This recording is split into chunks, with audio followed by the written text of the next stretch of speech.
aspectos como borde libre, longitud de playa, tamaño del pon, etc., ¿no? Y cómo ello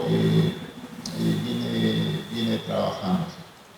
Bien, ¿de dónde parte el tema de los factores de seguridad?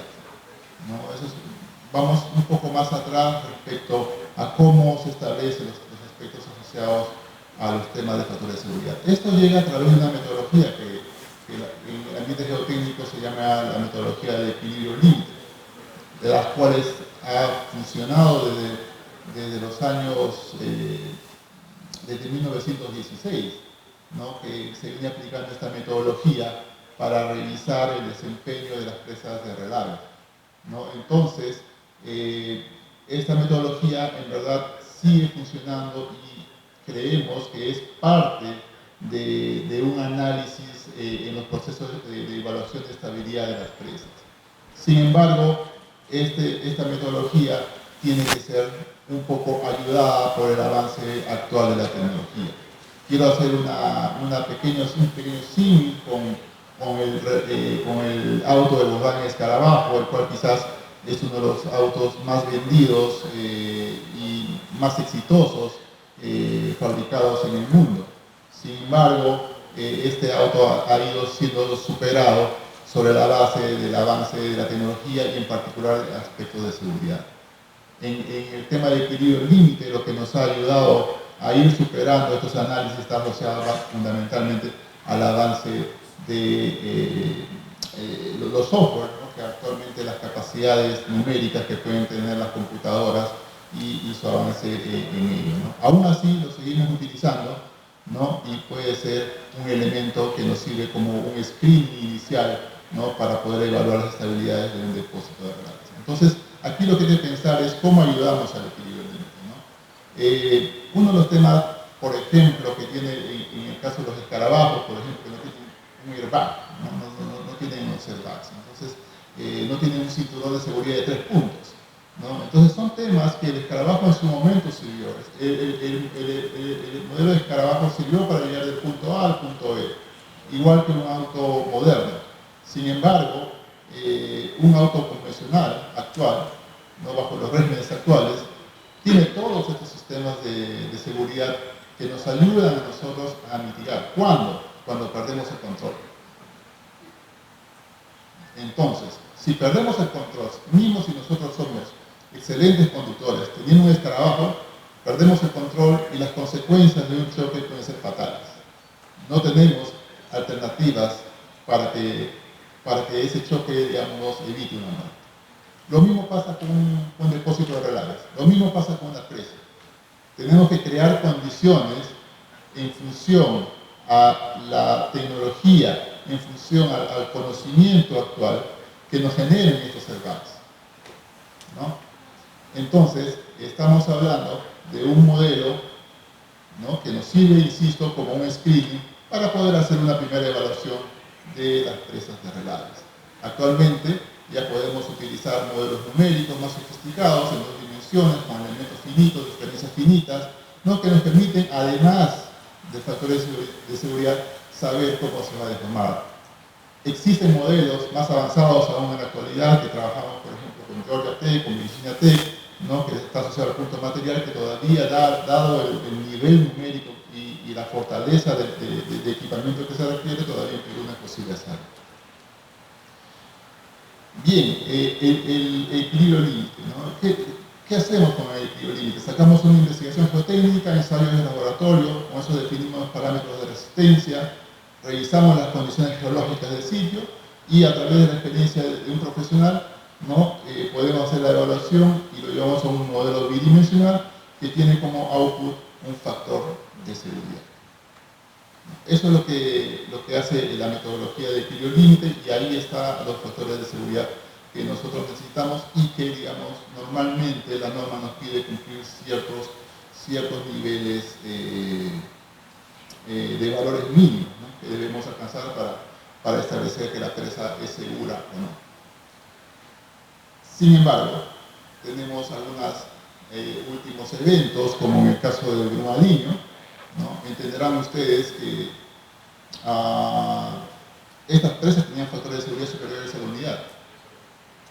probablemente superiores a 1.3, y del mismo modo fallaron, ¿no? Entonces, ¿dónde quedó la evaluación de fallas frágiles de estas presas? Temas de licuación estática, licuación dinámica, temas de purificación, piping, ¿no? Son temas que también tienen que ser traídos a la evaluación de una presa de relaves. Entonces el factor de seguridad no es suficiente, ¿no? Por ejemplo, en el caso de esta es información pública, ¿no? que la hemos recogido de la revisión de información que post falla de esta presa, ¿no? El factor de seguridad mínimo estaba arriba de 1.3. El análisis con parámetros de resistencia no drenada estaba en 1.05. Es lo que manda la práctica, ¿no? Post falla,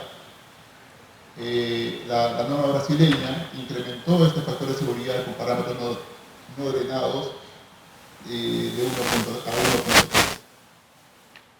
¿Fue suficiente eso? ¿Estamos seguros de que eso va a controlar la falla de una presa de relaves? Pues en mi experiencia hemos evaluado presas que tenían factores de seguridad de 2, y cuando se han hecho evaluaciones de comportamiento frágil o con parámetros de resistencia no drenada residual ante un evento sísmico o ante una súbita incremento de presiones de poro, la presa ha fallado, ¿no? Mismo si teníamos factor de seguridad de 2. Entonces el factor de seguridad no es algo que aún pueda ser complementario, ¿no? Entonces, lo que por ejemplo ICM propone, también hacer una evaluación de falla frágil en estos depósitos de relaves, o en estas presas de relaves. Hay que entender que los relaves, ante un evento sísmico, por ejemplo, o ante un súbito incremento de presión de poros debido a un gran y largo periodo de lluvias, ¿no? Puede perder su resistencia. Y puede perder una resistencia del orden del 90%, que es lo que sucedió en Brumadinho, ¿no? El nivel de pérdida de resistencia es tal que tiene que ser considerado. Y eventualmente ese tipo de análisis, el factor de seguridad, necesariamente no lo cubre. Entonces, también hay una siguiente parte que dice la norma, ¿no? Evaluemos por desempeño. Revisemos el enfoque por desempeño. En nuestra experiencia, esa es una muy buena iniciativa. Sin embargo, hay que entender lo que ello implica. Todo el compromiso que tiene que tener tanto el titular minero, la autoridad y los consultores, ¿no? Una implementación para ver el enfoque basado en desempeño toma un tiempo, en nuestra experiencia en Perú, del orden de 3 a 5 años. Si y solo si el titular minero está comprometido y cree que el enfoque basado en desempeño es el correcto. Porque si no cree, simplemente se trunca y otra vez volvemos a cero y así, ¿no? Entonces, creyendo aún, confiando en el titular minero, nos ha tomado entre 3 y 5 años su implementación. Bien, sobre el enfoque de diseño, tenemos la parte prescriptiva, ¿no? Que es básicamente llevarlo a un factor de seguridad respecto a un análisis por equilibrio límite. También se hace un análisis preventivo, que igual modo se utiliza la metodología de equilibrio límite, sin embargo también se añade una parte asociada a una metodología observacional asociada a un plan de vigilancia. Eso es lo que normalmente hemos observado y ocurre no solamente en Perú, sino también en gran parte del mundo, ¿no? Entonces hay que irnos al enfoque basado en desempeño, donde que tenemos que abordar modos de falla frágil, y también tenemos que pensar que luego del desarrollo de ingeniería se tiene que ver cuáles fueron las condiciones en las que se desarrollaron la construcción de ese depósito. Luego, cómo está el monitoreo de la instrumentación geotécnica. Entonces, a veces la gente piensa que cuando nosotros acabamos el diseño de ingeniería de detalle, el diseño terminó. Y ahí es donde recién empezamos, en verdad. Porque el mejor diseño, ¿cuál es? De que no se construye, ¿no? Porque no falla, no tiene riesgos, ¿no? uno está feliz cuando ello ocurre, ¿no? Entonces, el punto es, acá tenemos que avanzar con temas de desempeño, ¿no? Luego de la construcción se tiene que recoger toda la información y luego plasmarlo otra vez, llevar al ingeniero y decir, señores, hay que volver a evaluar, hay que volver a revisar el diseño en función a lo que hemos encontrado en el terreno. Se tiene que hacer. Se tiene que hacer. Se tiene que hacer luego que has construido y luego que estás operando. ¿Correcto? ¿Estás operando de acuerdo a la intención de diseño? Si no estás operando de acuerdo a la intención de diseño, no es que esté mal. Simplemente que tienes que adecuar tu diseño a esa condición. Y ahí es donde tenemos que empezar a trabajar todos. ¿Está el titular minero dispuesto a aceptar, dispuesto a hacer esa inversión? ¿Está dispuesto la autoridad a hacer esos cambios en el corto plazo para modificar y ajustar el diseño para una mejor condición de seguridad? ¿No? Entonces, esos son temas que nosotros tenemos que ir metiendo en el concepto nuevo de gestión de depósitos de relevancia. Y finalmente tomar decisiones sobre la base de riesgo informado, ¿no? Hay que entender las incertidumbres, hay que hacer análisis de riesgos desde el punto de vista cuantitativo, ¿no? Que tenemos que llegar a ese nivel. Hacer un análisis de riesgo cuantitativo no es fácil, requiere demasiada inversión, bastante inversión en cuanto a información, colección de data, a quiénes vas a impactar, a todos los stakeholders tienen que estar involucrados para tener cuantitativamente y saber la probabilidad de ocurrencia de falla de una empresa. Esto es para llevar un punto más gráfico, ¿no? En la parte derecha, superior derecha, tenemos en la parte superior el modelo geológico del eje de una presa, con el cual se hizo el diseño, y en la parte inferior, luego del diseño, luego que se construyó. No hay que olvidarnos, durante la construcción es una investigación geotécnica gigante que todos quisiéramos tener. Es como un tajo, ¿no? Un tajo, cuando se diseña en su etapa de factibilidad, se hace a través de perforaciones, y el geólogo tiene que imaginarse cómo está en la parte inferior. Pero en los primeros años ya tienes toda una investigación geotécnica gigante de la cual evidentemente puedes sacar provecho, ¿no? Tenemos que revisar toda la instrumentación geotécnica, ¿no? Toda la data colectada, toda la información del trabajo de control y aseguramiento de calidad, los registros de instrumentación geotécnica, las inspecciones del sitio, ¿no? Y también a todo ello también revisiones internacionales independientes a las cuales tenemos que siempre que recurrir, porque es importante y es parte de un buen sistema de gestión. Bien, ¿y qué desafíos para implementar el enfoque basado en desempeño? ¿Quiénes tienen que estar involucrados? ¿El titular minero? ¿El consultor? ¿Los reguladores? ¿Quiénes deberían estar involucrados en la evaluación asociada a la gestión de depósitos de relevancia? Bien, tenemos al gobierno como primer actor, los reguladores, la sociedad, las empresas mineras, los inversionistas, las consultoras y un tema súper importante, la academia, las universidades. Tienen que estar involucradas para poder empezar a entender la gestión de depósitos de relevancia. Hablemos de la situación actual, que es básicamente lo que el gobierno, el primer trabajo del gobierno, ¿no? El gobierno tiene que crear condiciones adecuadas para que el titular minero pueda desarrollar su actividad sin ningún problema, en las mejores condiciones posibles, en conjunto con las comunidades.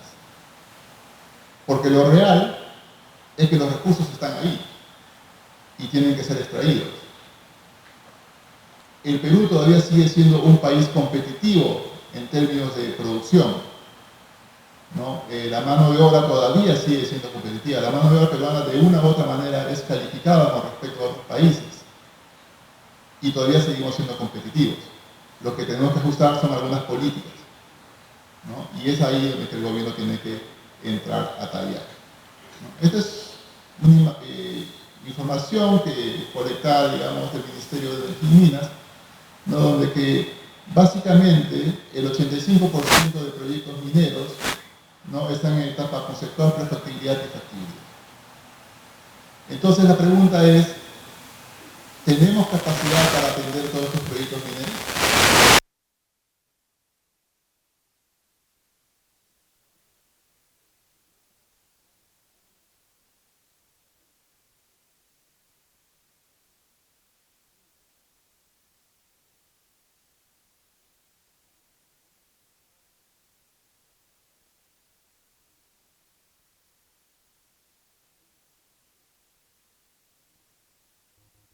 Profesionales que entiendan que la presa de Relave es quizás el mayor peligro de su unidad minera y tienen que estar empoderados para poder gestionar el riesgo y también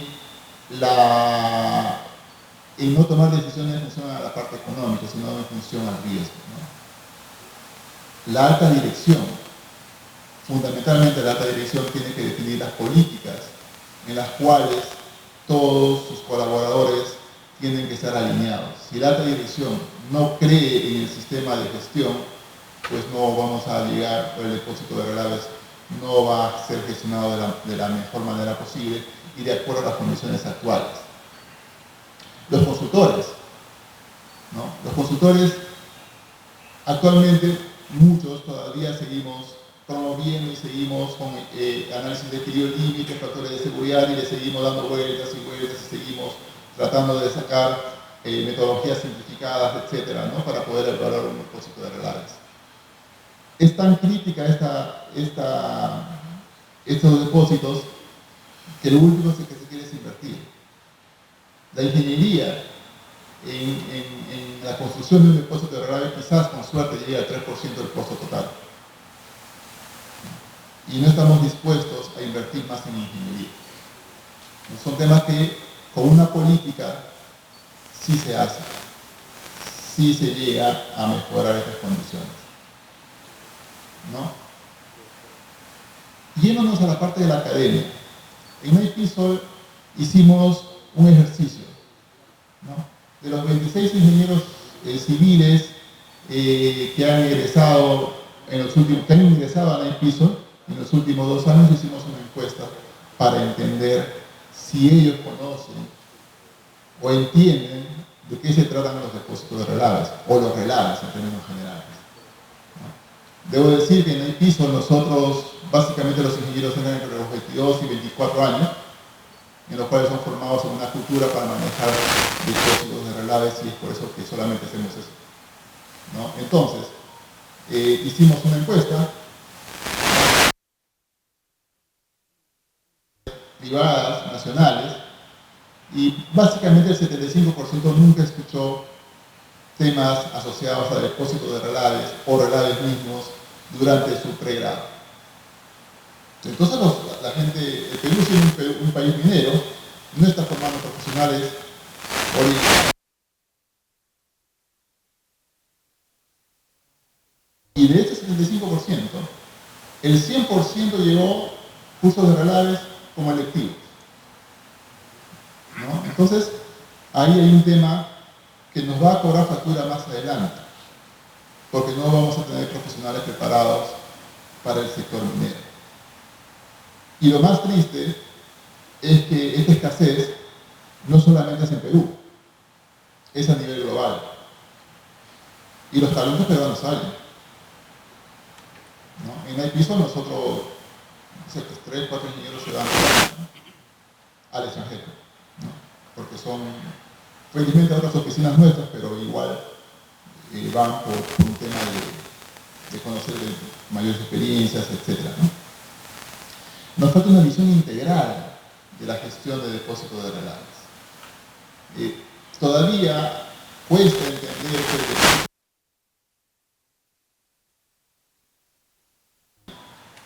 lo que mayor daño puede ocasionar. La falla de un depósito de relaves puede hacer quebrar una compañía minera. Vale ha gastado 8.000 millones de dólares y es una de las mineras más grandes del mundo.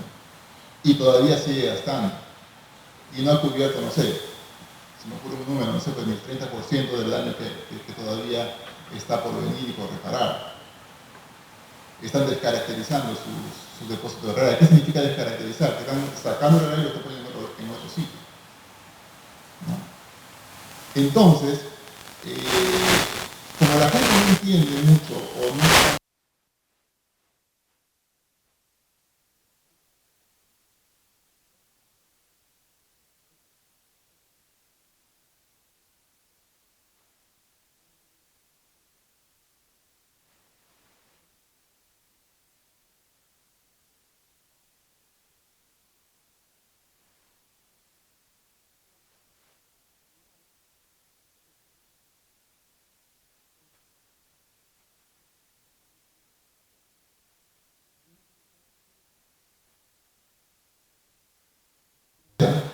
existe, se incrementa el riesgo de falla de un depósito de realidad. ¿Qué pasa, por ejemplo, con el manejo del agua? Quizás lo más común y más crítico, ¿no? A la presa se utiliza como depósito de almacenamiento de agua. ¿Qué sucede con ello? Se incrementa el riesgo de falla de la presa.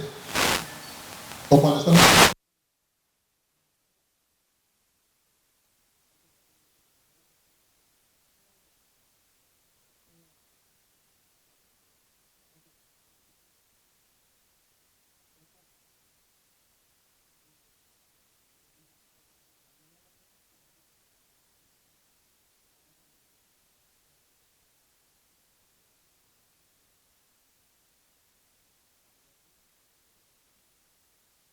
Entonces, dentro de la unidad minera, todos tienen que entender que cualquier variación que hagan en su modo de operar va a tener un efecto en el depósito de relaves.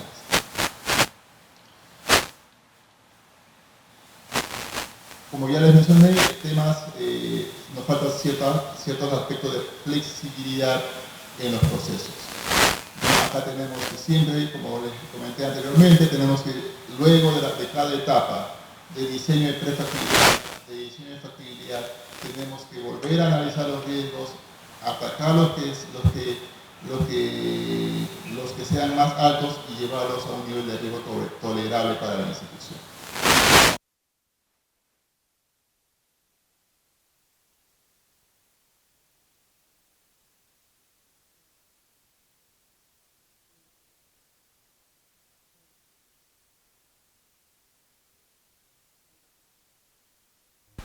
Y tomar las oportunidades, que siempre las hay. Algunos temas asociados a la necesidad de inversión, ¿no? Por ejemplo, temas de laboratorio de mecánica de suelos, ¿no? Acá debe ser mecánica de relaves en verdad. La tendencia de la industria es colocar relaves filtrados en todos los depósitos mineros. Se está haciendo muchos esfuerzos para colocar relaves con la intención de tener un mejor control del agua y, bueno, tener una menor huella posible. Pero tenemos un laboratorio aquí en Perú capaz de realizar análisis de laboratorio de última generación. No lo tenemos. En el Perú se gastan millones de dólares en ensayos de laboratorio que se mandan al extranjero, porque no tenemos la capacidad para hacer estas evaluaciones en laboratorio, ¿no? Tecnología. ¿Cuántas unidades, cuántos titulares mineros son conscientes de que automatizar toda su instrumentación geotécnica, sus depósitos de relaves es beneficioso para ellos? Ahora con la tecnología creemos que tiene un costo razonable, pero todavía hay mucha resistencia a esta implementación.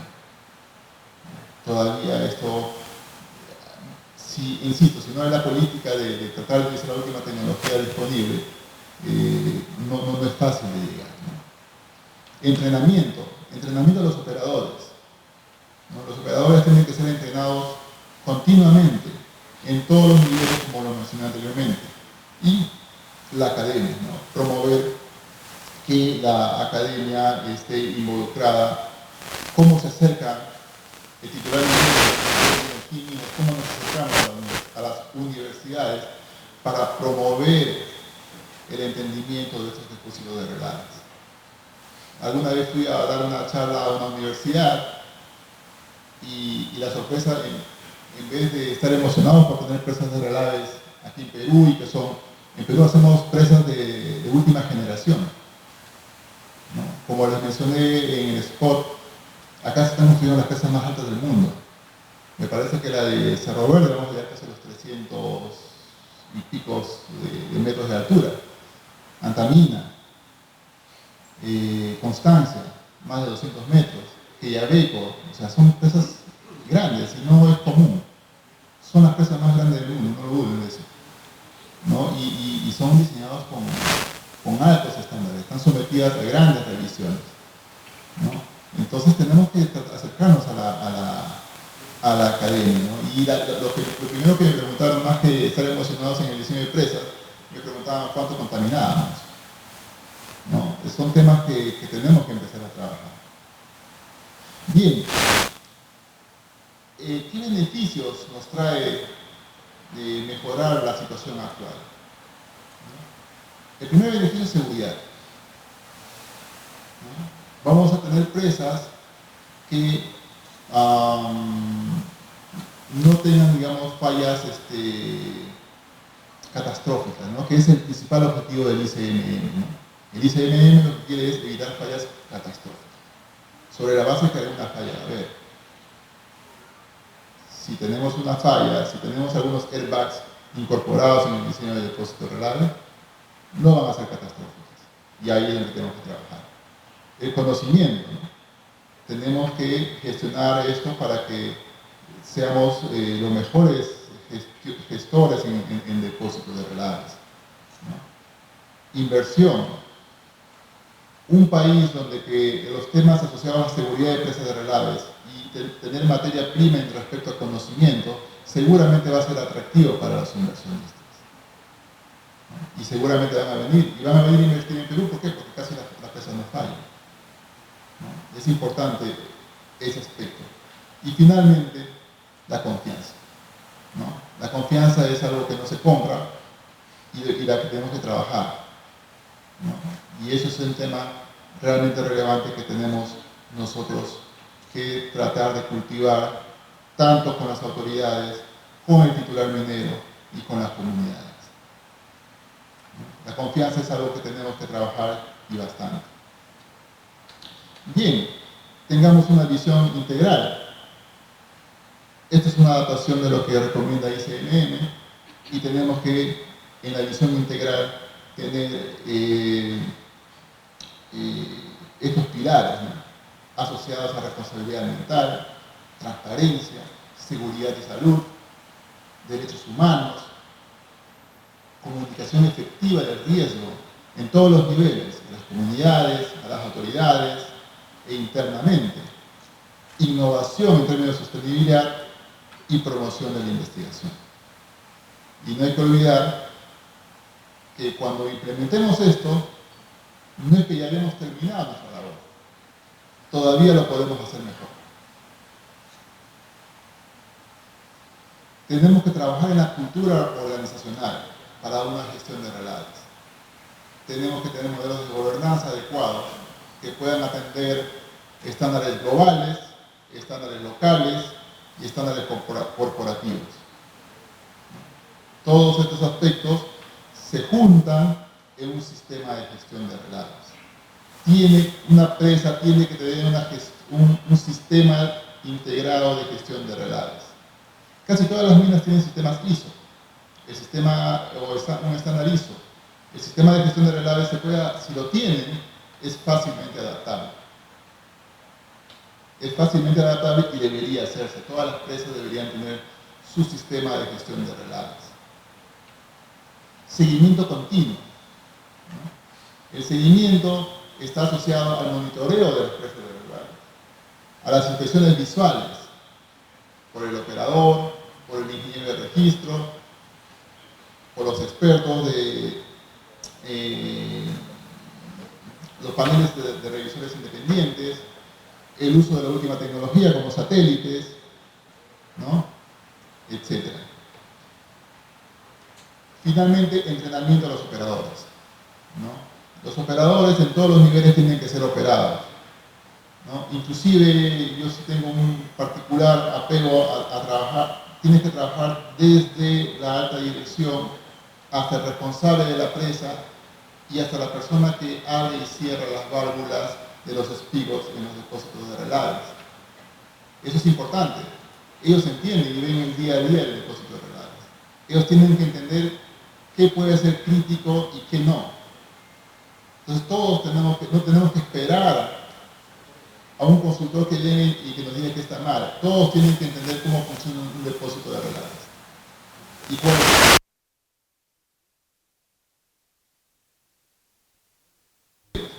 eso es súper importante y súper valioso que todos nosotros tengamos o demos la chance a todo el personal a escucharlos y ver qué es cómo se está gestionando su depósito de relaves. Y un tema relevante está asociado a preservar el conocimiento. Con un sistema de gestión, con la alta rotación que hay en las unidades mineras, si no tienen un sistema, la transferencia de información no ocurre. Y típicamente las fallas, o las últimas fallas, han ocurrido cuando hubo cambio de personal y no hubo transferencia de comunicación de los temas críticos en la gestión del depósito. Todo lo que se entrenó a un equipo de trabajo, al haber habido rotación en una presa que tuvimos, que fuimos a ver en Brasil, ¿y qué pasó? El personal que estaba ya entrenado había sido cambiado a otra unidad de la misma empresa, pero y los que llegaron no entendían bien cómo tenía que operar el depósito. Y hubo un deslizamiento importante. Que afortunadamente no hubo daños.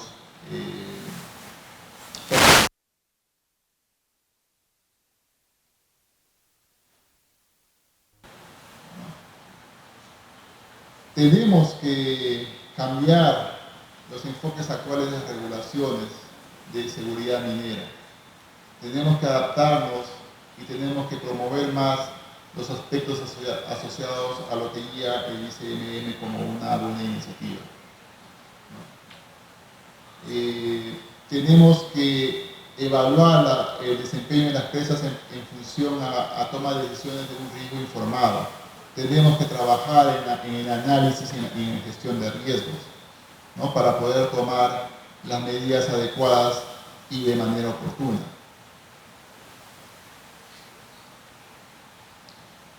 Los enfoques anteriores han sido reactivos, o el enfoque actual en todo caso, son reactivos. Ahora tenemos que ser proactivos, ¿no? Típicamente, a veces, para hacer un cambio, no es posible. ¿Y por qué no es posible? Porque tiene que ser declarado en emergencia para hacer el cambio. ¿Y cuándo puedes declarar en emergencia? Cuando la falla ha ocurrido. Cuando la falla ha ocurrido es tarde. Ya no se puede hacer nada. Tenemos un deslizamiento, hace unos meses vimos un deslizamiento de grandes dimensiones, o no, una zona con potencial deslizamiento. Había ciertas evidencias que se podía deslizar. Teníamos que investigar. No podemos investigar. Porque no se puede, y para poder investigar se tiene que declarar en emergencia. ¿Cuándo lo declaras en emergencia? Cuando la falla ha ocurrido. Y eso no se puede hacer. ¿No? Tenemos que enfocarnos en las consecuencias de la falla de un depósito de relaves. ¿No? Tenemos que prepararnos para que los depósitos sean resilientes. ¿Qué significa ser resiliente, por ejemplo? Cuando a veces diseñamos para el máximo sismo creíble, a veces la gente piensa que somos exagerados. Cuando la pregunta debería ser: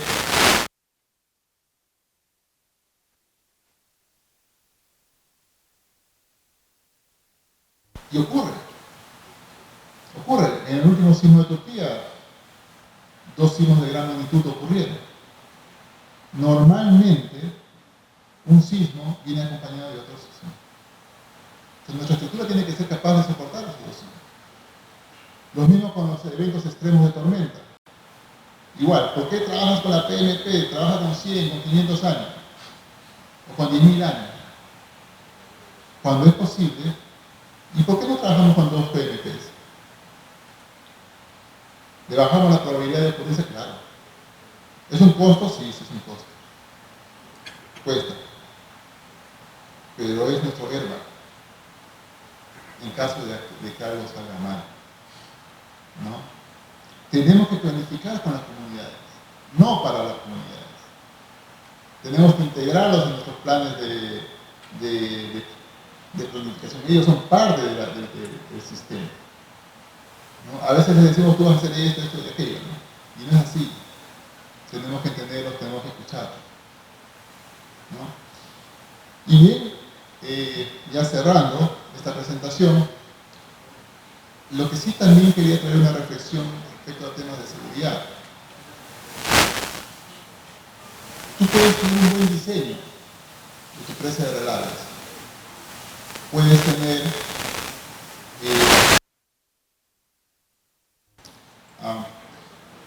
un buen proceso constructivo en tu presa de relaves. Pero si tú tienes una mala operación, las probabilidades de falla son altas. Las probabilidades de falla son altas. Mismo si tienes una buena ingeniería, mismo si tienes un buen proceso constructivo, si tú operas mal, las probabilidades de falla son altas. Por el otro lado, si tú tienes una ingeniería regular, una construcción regular, y tu operación es muy buena, las probabilidades. Entonces aquí el rol importante para evitar las fallas catastróficas está y también en el regulador, que tiene que ser lo suficientemente flexible en algunos puntos, ¿no? Para poder mejorar cada día en la gestión del depósito de relaves. Una presa de relaves es una estructura viva que tiene que ser entendida día a día y mejorada en su desempeño. Bien, eso era todo lo que quería compartir con ustedes y espero que hayan valorado la presentación. Muchas gracias.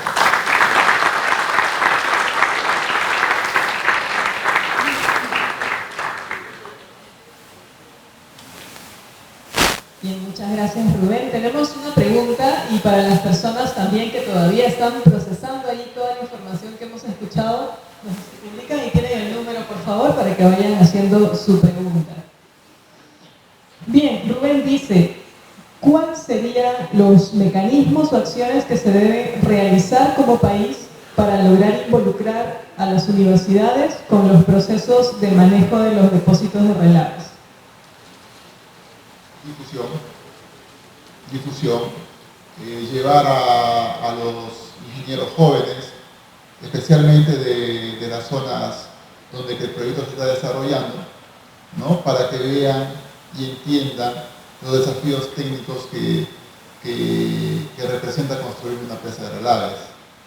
Es una buena oportunidad también para hacer sostenible la industria, ¿no? Como ejemplo, tenemos, por ejemplo, más la redundancia, Naipisol empezó en Perú en el año 1992 con el proyecto Yanacocha. Muchos de mis compañeros actualmente ya son ingenieros, inclusive mayores que yo, ¿no? Que son cajamarquinos y que seguramente y siempre están ansiosos de retornar a Cajamarca, ¿no? Y seguramente sería una buena oportunidad para ellos para que hagan el seguimiento del cierre de la mina, ¿no? Por ejemplo. Entonces hay que difundirlos, hay que motivarlos, hay que mostrarles el lado verde de la minería. Como les mencioné en el tema de universidades, cuando alguna vez fui a dar una charla, todo fue, en verdad, me sentí un poco apenado, todo fue negativo, todo fue temas de contaminación, pero no el lado positivo de la minería. Y eso es lo que tenemos que promover para que la gente esté motivada y se enganche con los proyectos. Yo creo que las empresas mineras pueden aportar mucho acercándose a la academia las autoridades también, pero creo que fundamentalmente las empresas mineras.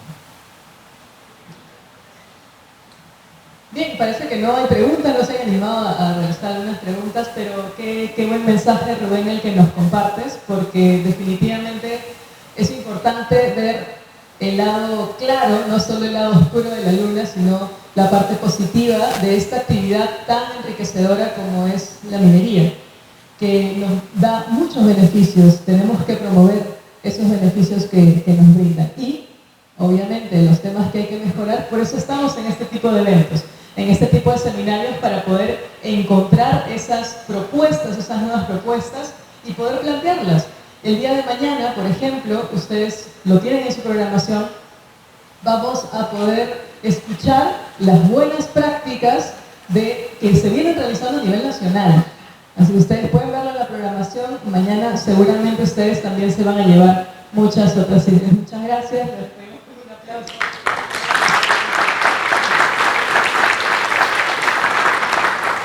Bien, y yo quería cerrar